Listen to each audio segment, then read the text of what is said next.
Half the new medicines going into patient trials anywhere on Earth start in a Chinese laboratory. Big Pharma understood this years before you did. Pfizer and AstraZeneca have committed billions of dollars to Chinese pharmaceutical companies since the start of 2025. They buy compounds no patient has ever taken. They pay, they take over the trials and the factories, and they sell it everywhere except China under their own brand. Beautiful business model, right? Then they go in front of journalists and say China is roughly 10 years off being a serious rival. Beijing has watched this work and decided to push harder. The Chinese state put biology near the top of the 5-year plan it runs to 2030. Electric cars were on that list once, solar panels too.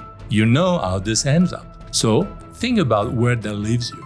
You don't get a vote in Beijing, and you don't get a vote in the Pfizer boardroom. They both decide for you anyway. In this video, I'll show you how far this has gone, what Big Pharma is really doing, and what it costs the people at the bottom of that chain. My name is Bertrand. I've spent 26 years doing business in Asia. That's why I created this channel, to share what I see from the inside. If that's useful to you, subscribe. Merck sells a cancer drug called Keytruda. Last year alone, it brought in $31.7 billion, close to half of everything the company earned. The bad news is, in December 2028, the patent will expire and rival manufacturers will start copying it. The people running Merck have known that date for years. They also know nothing else the company owns comes close to filling a hole that size. So the answer should be simple. Go back to the lab and invent the next drug. That's the job. That's what the research budget pays for, and these companies employ some of the best scientists alive. I'm talking about Merck, but every chief executive in the pharma business is looking at the same calendar. More than $300 billion of prescription drug sales lose patent protection before 2030, around a sixth of what this industry sells. Sounds like a problem, right? But for them, the math stopped working. Getting one new drug to market cost a big pharmaceutical company around $2.2 billion. And from the first human trial to approval, the wait runs close to 8 years. Start a molecule this morning, and you reach the pharmacy in the mid-2030s. So they went looking for medicine somebody else had already started. A Chinese laboratory hands them a compound that has already been through early testing on Chinese patients with the results attached. The Americans skip 5 or 6 years of the work and pick it up halfway down the track. Look at what GSK signed in 2025. $500 million in cash to a Chinese company called Zhongshan for rights to as many as 12 drug programs with up to 12.5 billion more if those drugs make it. What they're buying with that money is time. Now you know the buyers. Pfizer, Merck, GSK, names on the packaging in your bathroom cabinet. But do you know the sellers? Ask anyone in Europe to name one of them and you get silence. The company that forced this whole shift into the open didn't exist 15 years ago, and it was started by someone the Western industry had already employed and let go. Her name is Michelle Xia. Look for her in 2010 and you'll think she's a perfect product of the Western machine. A biochemistry degree in Guangzhou, a doctorate in England, cancer research in Kentucky, a quick stop at Bayer in California, then an antibody company in the Bay Area, and finally a job running the joint venture Pfizer has set up with her employer. 20 years of training paid for the companies that now buy from her. In 2012, she rented an office in Zhongshan, a city 80 kilometers west of Hong Kong. 3 other scientists came with her. They had under $3 million, they took no salaries, and they hired researchers straight out of university because those were the ones they could pay. They called the company Akeso. 3 years later, Merck bought their first molecule. But the one that changed everything came later. An antibody they named ivonescimab, built to do 2 jobs in a single injection. Release the brake a tumor puts on your immune system, and cut off the blood supply it grows for itself. In 2022, an American company called Summit paid $500 million in cash for the right to sell it everywhere outside China. 2 years after that, at a lung cancer conference, Akeso compared ivonescimab to Keytruda directly. The Chinese drug bought those patients more months before the cancer came back. And in June this year, things got even crazier. At the biggest cancer conference in the world, the same drug beat a rival immunotherapy on survival itself. 34% fewer deaths. What's funny is that ivonescimab is still not approved in the US. The worldwide trial hasn't produced survival numbers clean enough for a regulator. So, Summit paid $500 million 4 years ago for a drug they still can't sell to a single American patient. And that's one molecule from one company. Last year, Chinese labs signed 157 of licensing deals, and the press releases added up to $135.7 billion. But really, if you go looking for that money, most of it never left the West. And the reason why tells you which side of the table is actually desperate. Out of that 135.7 billion, roughly 7 billion has been paid. The rest sits inside the contracts as milestones. Money lands if the drug clears its next trial, if a regulator says yes, or doctors prescribe it. Most drugs die somewhere along that road, and the payment dies with them. Remember the deal GSK signed last year? The headline said $12.5 billion, but the cash that changed hands on that day was $500 million. So why would anyone sign that? Because at home, these companies can't get paid. When a Chinese lab wants its drug covered by the Chinese insurance system, it sits down with the government and the government sets the price. Last round, the companies that made it onto the list gave up 63% of what they were asking. You can invent in Shanghai the best cancer drug in the world and still lose money selling it in China. Meanwhile, the money that used to fund the Chinese labs has gone quiet. Chinese venture capital pulled back, so a lot of the labs now license their work early to keep the lights on. At Statrys, we see companies execute licensing deals like this all the time. A big number goes into the press release.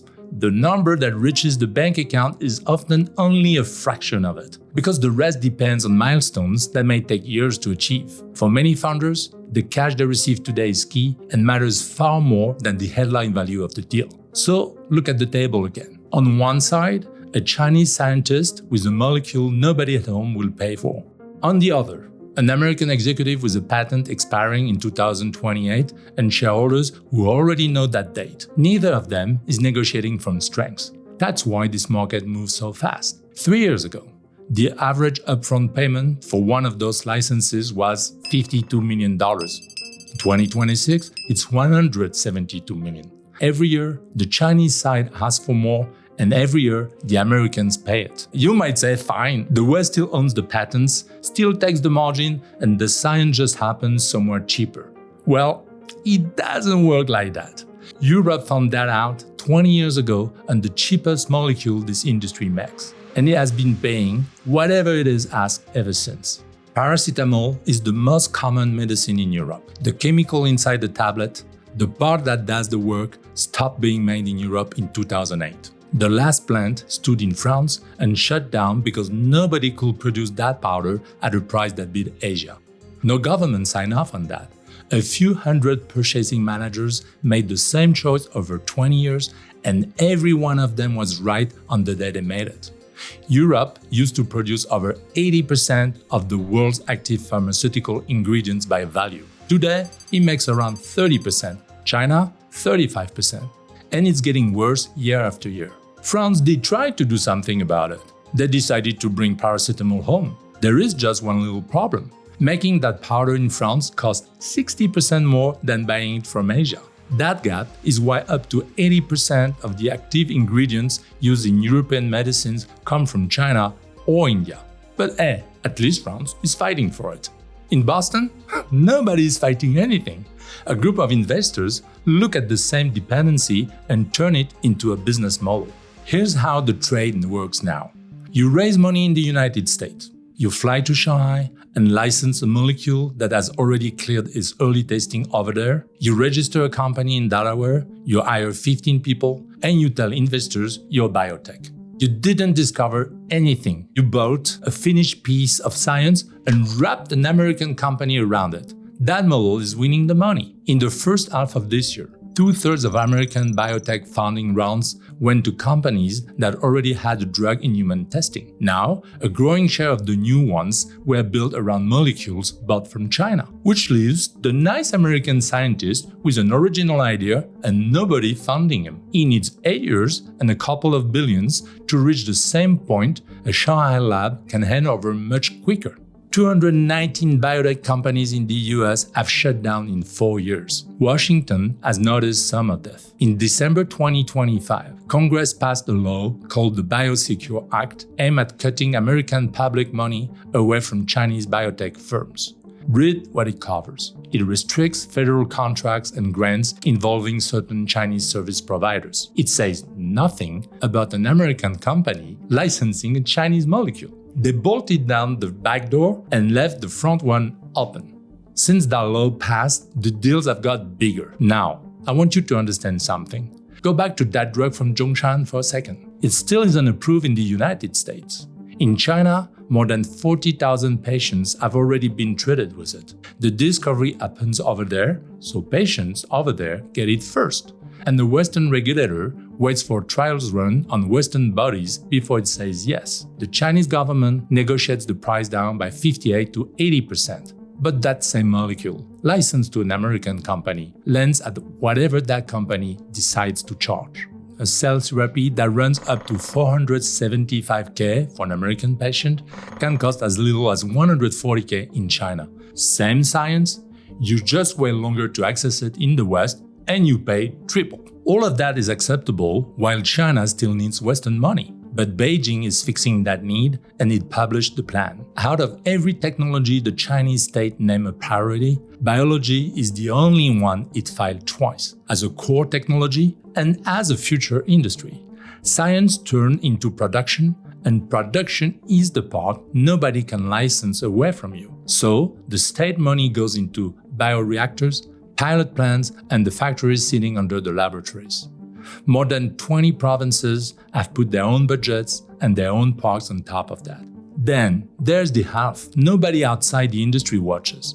Last year, the CCP opened a second insurance system at home, so that a Chinese lab can finally charge a real price to Chinese patients. Every reason Michel Xia has to sell her next molecule for cheap is being dismantled on a schedule in public. Finish that job, and the West stops being the customer keeping Chinese laboratories alive. It becomes a market China sells into at a price China chooses. I post twice a week to share my experience about business in Asia, from the inside. If that's useful to you, hit subscribe. Now, tell me, if the drug that treats you sits in a Shenzhen hospital 3 years before your own regulator clears it, and it costs 1/3 of what you will pay at home, do you get on the plane? Tell me in the comments. I already have my tickets. See you in the next video.